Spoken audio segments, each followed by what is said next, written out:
Imagine, tu es dans un train. Il est 7 heures du matin. En face de toi, une femme regarde son téléphone. À côté d'elle, un homme regarde son téléphone. Derrière toi, tu entends un son d'une vidéo TikTok. Et toi, tu regardes toi-même ton téléphone. Personne ne se regarde. Personne ne se parle. Personne n'est vraiment là. Et pourtant, tout le monde est connecté. Et ça me fait penser à cette image dans Matrix.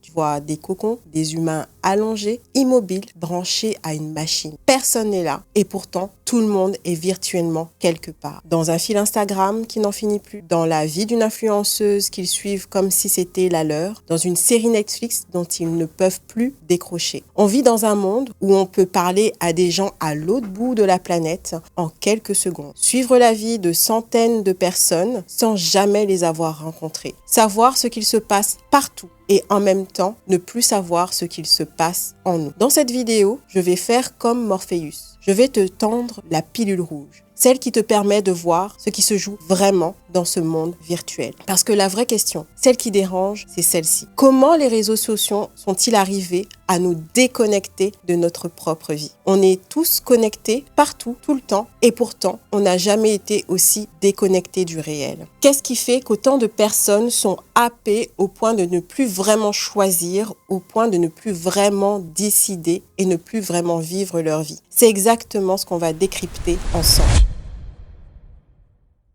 Il est 4 heures du matin et là, devant une boutique en plein centre-ville à Paris, il y a une foule de personnes. Certaines sont assises sur des chaises pliables, d'autres par terre, emmitouflées dans leur doudoune. Il fait froid, très froid. Et pourtant, ils sont là. Qu'est-ce qu'ils font exactement? C'est quoi leur délire? On pourrait se dire, mais ils sont complètement fous. Ça fait des heures, parfois des jours qu'ils attendent là. Mais pourquoi? Parce qu'ils font la queue devant une boutique. Et cette boutique, c'est Swatch. Ce jour-là, Swatch lance une collaboration avec Audemars Piguet, qui est une des maisons horlogères les plus prestigieuses au monde. Des montres à des prix vertigineux, avoisinant le million d'euros. Des objets qui incarnent le luxe, la rareté, le statut que la plupart des gens admirent sur Internet sans jamais pouvoir se les offrir. Et là, c'est l'occasion rêvée, le saint Graal pour les fanatiques. La question qu'on pourrait se poser, c'est pourquoi tant de personnes font la queue pour une montre? Parce que finalement, il y a une question de rareté, d'exclusivité. Et pour certains, l'appât du gain. Acheter cette montre dans les 380 € pour les revendre 1000 € sur le trottoir 2 minutes après l'avoir acheté. Ça fait une belle plus-value. Mais la vraie question, elle est ailleurs. Qu'est-ce qui pousse des gens à prendre leur voiture, faire des heures de route, ne pas aller au travail, dormir dans le froid pour une montre? Parce que à ce moment-là, ce n'est plus seulement une question de montre. C'est vraiment un événement, un signe d'appartenance, une manière de rentrer dans quelque chose de plus grand que soi. Et c'est exactement ce que Gustave Le Bon avait décrypté en 1985 dans son livre Psychologie des foules, bien avant Internet, bien avant TikTok.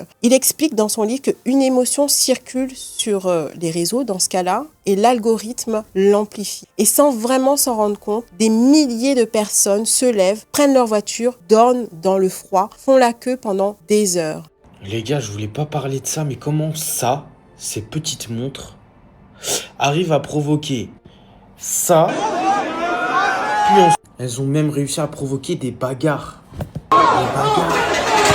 C'est exactement ce qui s'est passé avec Swatch et Audemars Piguet. Ces files d'attente interminables dans les rues de Paris, ce n'était pas un hasard, c'était vraiment une décision qui n'est pas forcément rationnelle. C'était une émotion collective qui a circulé sur les réseaux et qui a fait bouger les foules. Mais il y a encore quelque chose de plus fascinant dans cette histoire. Pendant que des gens font la queue dans le froid, d'autres sont chez eux, tranquillement, allongés dans leur canapé, téléphone en main, en train de regarder tout ça en direct.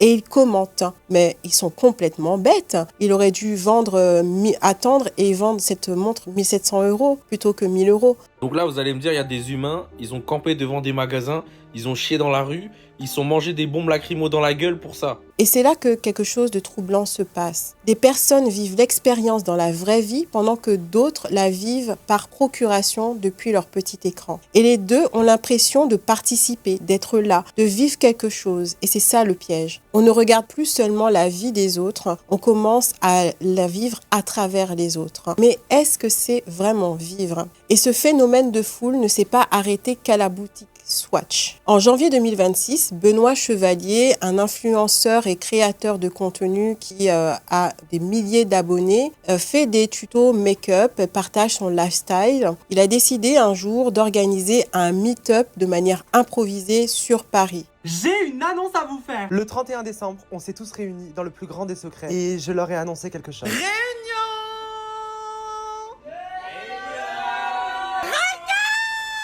C'est trop bizarre. Vous êtes tous là? Presque tous. Vous verrez ces stories, malheureusement pas en direct, mais quand vous allez savoir ce que je vais annoncer, je pense que ça va vous faire plaisir. Avec mon agent et mes équipes, on travaille déjà depuis quelques temps sur la saison 2, vous le savez. Et je vais bientôt annoncer la date de la saison 2. Donc là, l'annonce que j'ai à vous faire, c'est pas la date. Je peux vous dire que le 11 janvier, on va tous être réunis À Paris pour faire un meet-up et une rencontre avec tous nos abonnés.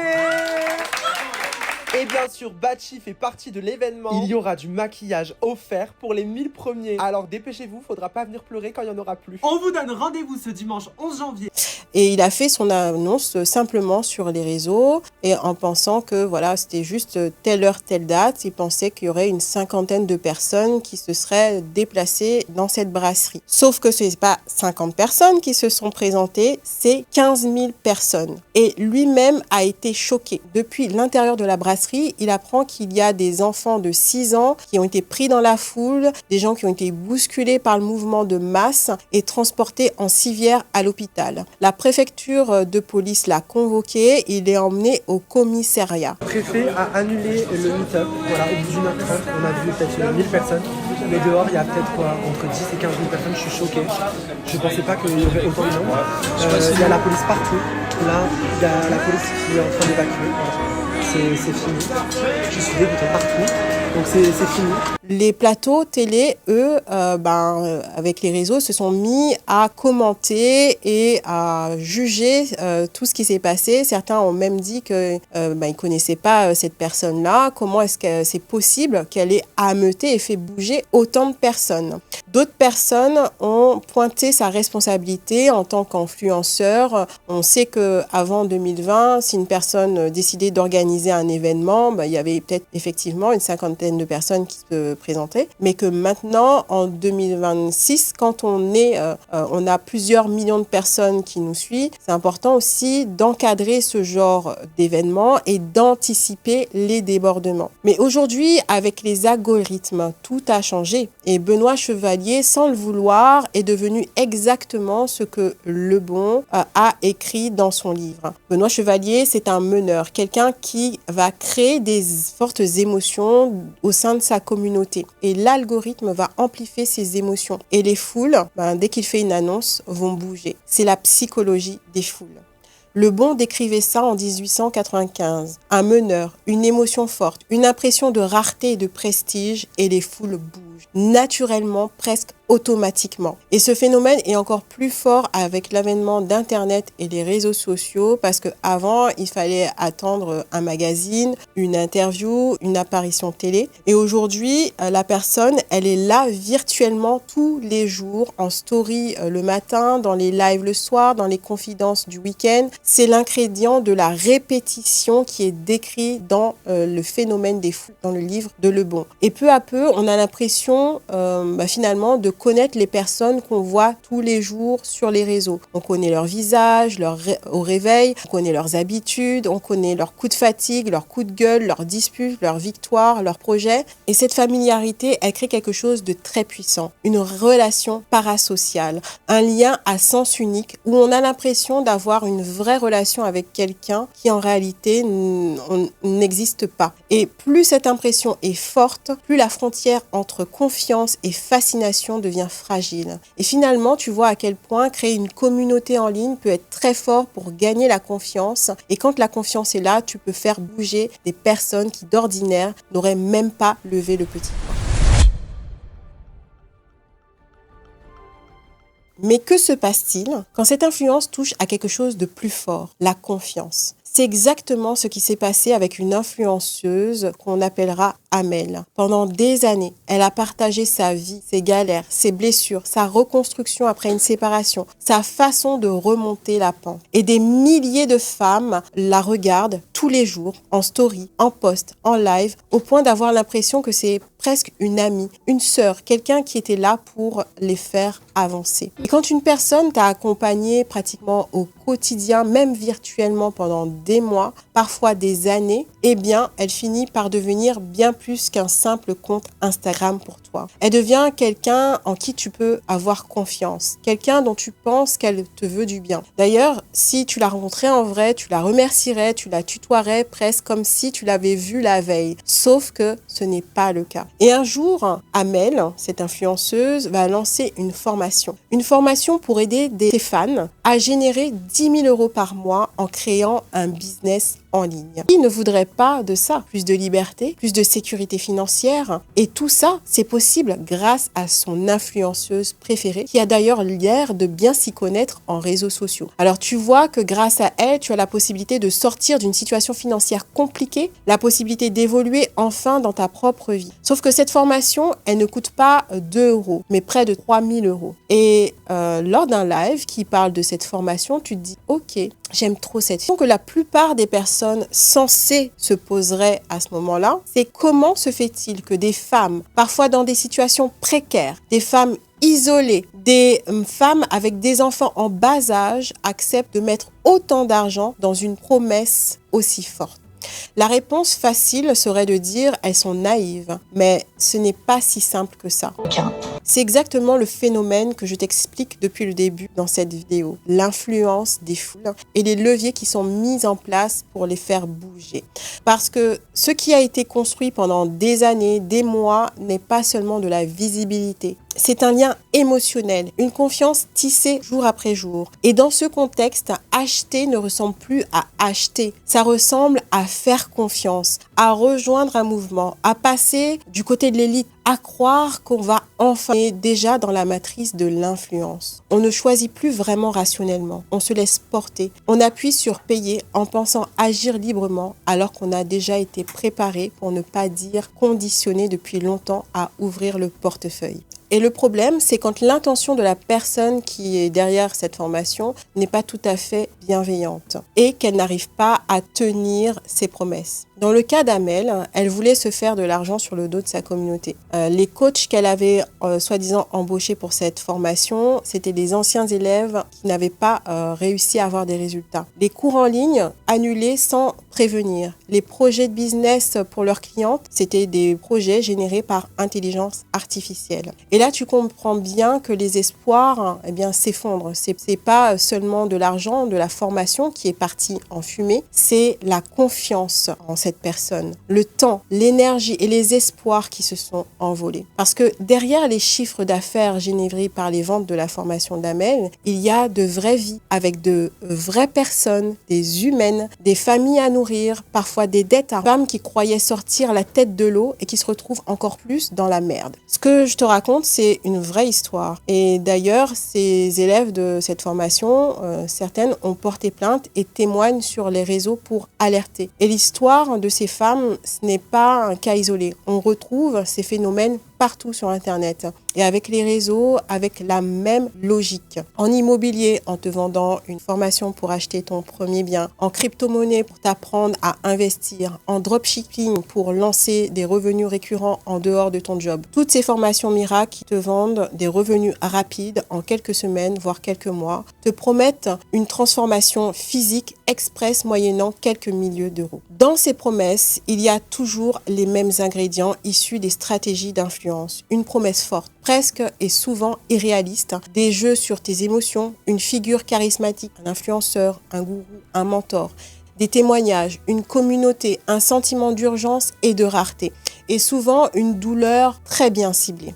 Certaines cibles sont plus vulnérables que d'autres. Par exemple, une femme avec des enfants n'achète pas souvent pour elle, mais avant tout pour assurer le meilleur avenir pour ses enfants, pouvoir leur offrir ce qu'ils veulent, et certains marketeurs le savent bien, et certaines influenceuses aussi. Et quand on touche à cette douleur-là, on touche à quelque chose de très profond. Dans l'histoire de Amel, beaucoup de femmes ont été bercées d'illusions, ont misé toutes leurs économies, ont fondé tous leurs espoirs. Elles sont non seulement criblées de dettes, mais aussi flouées, voire traumatisées avec cette personne qui était comme un modèle pour elles, avec des regrets et une confiance en elles qui sont abîmées.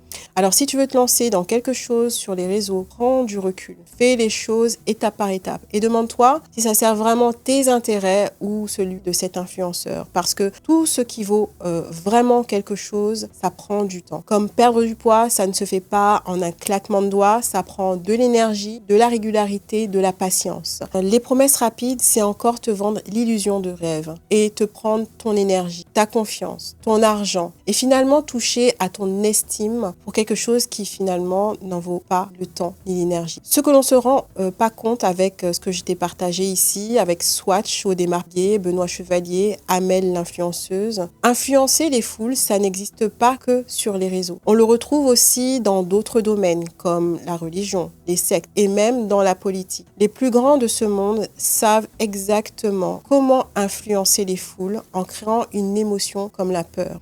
Des personnes arrivent à le voir, d'autres non. Et ces émotions collectives créent de toutes pièces, par exemple avec des informations anxiogènes à longueur de journée, créent des mouvements de masse sans qu'on puisse vraiment comprendre d'où ça vient. Et c'est pour ça que ce livre, La psychologie des foules, de Gustave Le Bon, est déroutant de vérité. Parce qu'il a été écrit en 1895 et pourtant il décrit exactement ce qu'on vit aujourd'hui. Il est important que chacun puisse se le procurer pour réaliser à quel point, sans s'en rendre compte, on peut être influencé par l'extérieur. Faire des choses qu'on n'aurait jamais faites seul, mais qu'en masse, on fait naturellement sans même s'en rendre compte.